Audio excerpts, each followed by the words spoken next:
Hi guys, I've got my Raspberry Pi connected up to a TV, and what I've been doing, or what I've been trying to do for a while, is get xbmc going, which is a media center thing, and with some help from a few people on the forums, I've managed to get it going. So I'm going to show that off today. It's still, I suppose, regardless of where the actual xbmc software is, the version for the Raspberry Pi is still in alpha because it's very specific. It has to be specific, like a specific version to run on the hardware. And there's still a couple of problems with it, but on the whole, it's pretty good. So yeah, so I've got it on a big TV, and I've got it connected up to Ethernet as well. So I'm just gonna start it up.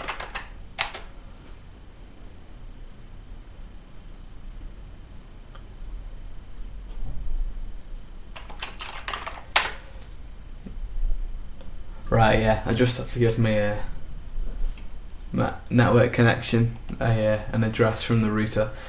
But the problem with it is, at the moment, if you don't give your Ethernet adapter an IP address, then it won't start. But you can just give it any IP address, regardless of it being connected or not, and it will work. But I've just got one from the router because I actually want to try and play a bit of YouTube on it, which I have had working. So anyway, that's starting now, and I've got to record the screen again because that's really the only way to do it. So something that you might notice is that it's not really fitting on the screen properly at the moment.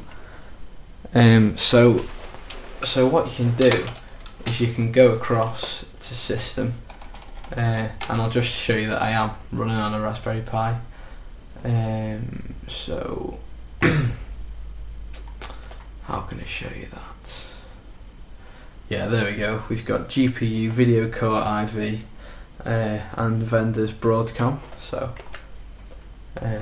I'm going to go into System and then Settings, and you can, if you go to System again and then Video Output, you can choose video calibration, and then that'll let you basically, if you see, I can basically adjust the screen so that it does fit properly, and I would imagine that you'll be able to save those settings as well. So I think you basically have to just get the blue so it's just off the screen. I think so anyway. Right, so that's fine. And then you do the bottom right corner, and you have to move that so that fits in the bottom right corner, and then this blue bar here adjusts where your subtitles go. So I'm just going to press enter on that, press enter there. Yeah, right, that's fine.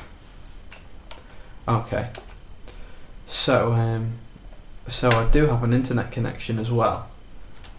So what I'm going to do is I've installed a YouTube add-on, which is which I had working upstairs, but I'm not sure if the sound worked. So that'll be interesting to see. Basically, and things are a little bit slow, but it's really impressive.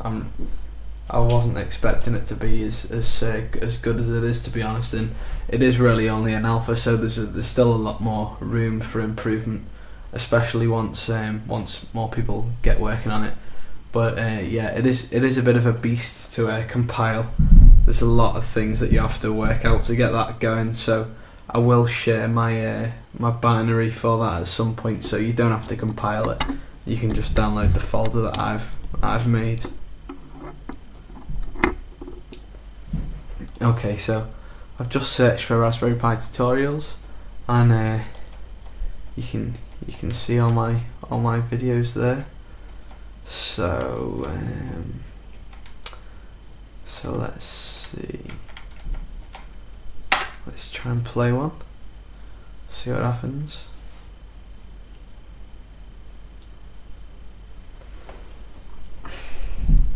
And hopefully the video looked really smooth, so hopefully the sound as well, and I think it should play in 720p. The Raspberry Pi's here, and I've been playing with it today, so I'll just try and show you around the board a little bit.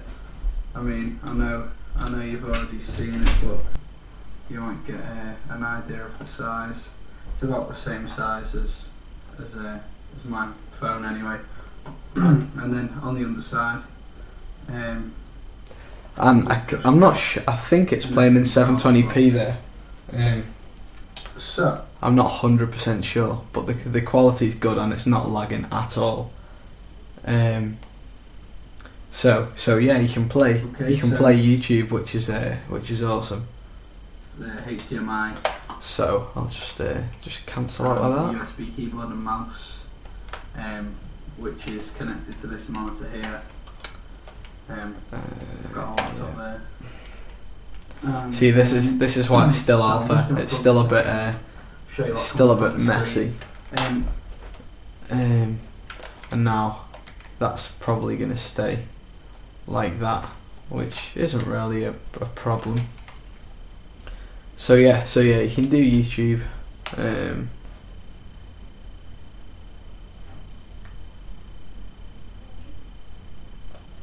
So this is some 720p video from a film called Driver, which runs okay, but it does freeze occasionally. But as I say, it's alpha, so it'll get sorted out. So as you can see, it's a bit jumpy there. I don't know whether that's because I'm running it off a flash drive or something like that. But it could even itself out as well. So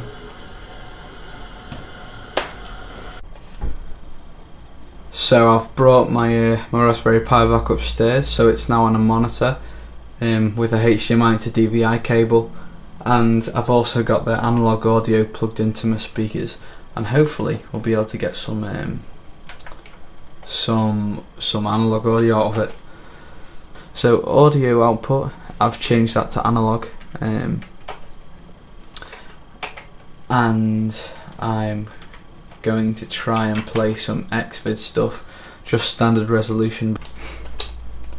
So yeah, Xvid performance is really good. I can stop, pause, play, I can skip it, stuff like that. I mean, it's a bit jumpy, but yeah, and dress really well. You'll smell good. But it's not laggy.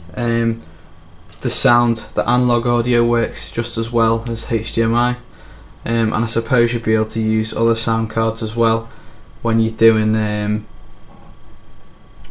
if you wanted like surround sound or something like that.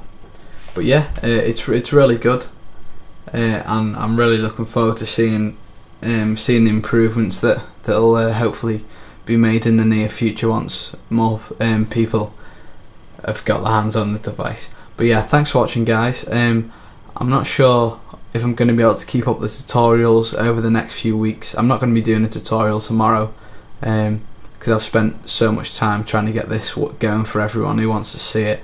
But I've got exams coming up, so it might not be tutorials might not be a regular thing. I just might be showing off a little thing that I've been able to get going or something like that. But yeah, thanks for watching, and I'll see you soon. Bye.